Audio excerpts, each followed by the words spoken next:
Welcome back to another instalment of New Zealand's Bird of the Week, where in this video I will be talking about the Morepork, small forest-dwelling owls that are notable for their calls and bright eyes. I hope you enjoy.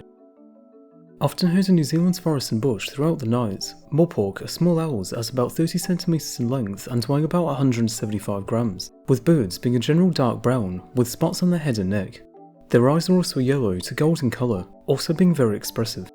Hunting primarily at night, they hunt a variety of animals, mainly large invertebrates like hoo-hoo beetles and moths, but also small vertebrates like small birds, rats and mice, alongside bats, utilising their short and broad wings to effectively manoeuvre through dense forests. The serrated edges to their flight feathers also reduces air turbulence over their wings, allowing them to fly near silently to give them an increased element of surprise.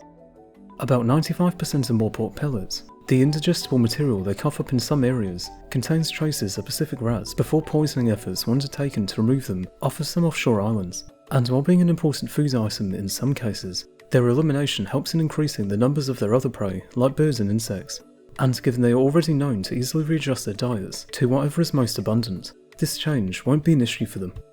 Their English name of Morepork, their Maori name of Ruru, and Australian name of Bubuk are onomatopoeic in origin, as they are based on interpretations of their distinctive two-pitched call, which is often heard of in many parts of New Zealand, though being most sparse in the drier and less forested Canterbury and Otago.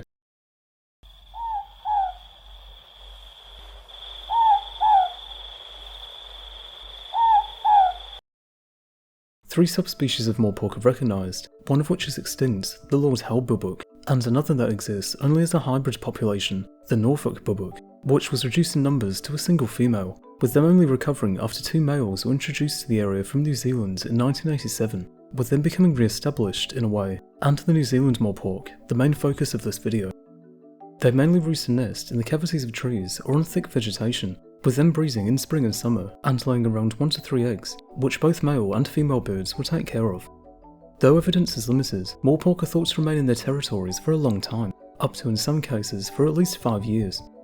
This makes sense, given that it's been argued that it makes good sense for a nocturnal predator like Morepork to get to know a single territory very well, since familiarity within an area allows them to create a mental map of the topography of the area they're in, helping in their navigational ease, just like how a person relies on memory to navigate their house at night when sight is of little use. Owls, like Morepork, rely on the same instinctiveness and repetition to do the same in their territories, which they defend about 5 hectares of. Experiments in Britain have shown that owls know their routine flight paths so well that when a perch was removed, birds would try and settle where they usually remember it to be, and would subsequently fall. As well as this, if a new branch was inserted into a familiar route, the owls would also collide with it.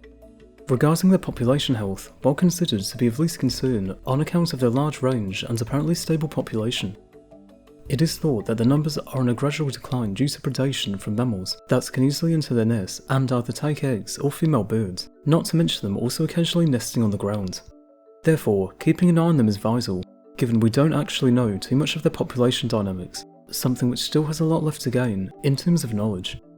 Of the few populations that have been monitored closely, fledgling rates in some areas are pretty low, and if this is a general trend, then Morepork populations may well be more threatened than we think.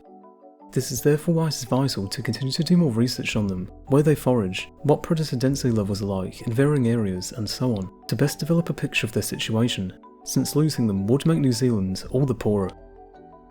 And with that, I thank you for watching this instalment of New Zealand's Bird of the Week. For next time, you're able to vote for the North/South Island Pio Pio, generalist bird said to have among the most beautiful birdsong in the country, though now being extinct. With that, I'll see you next time, whenever that may be.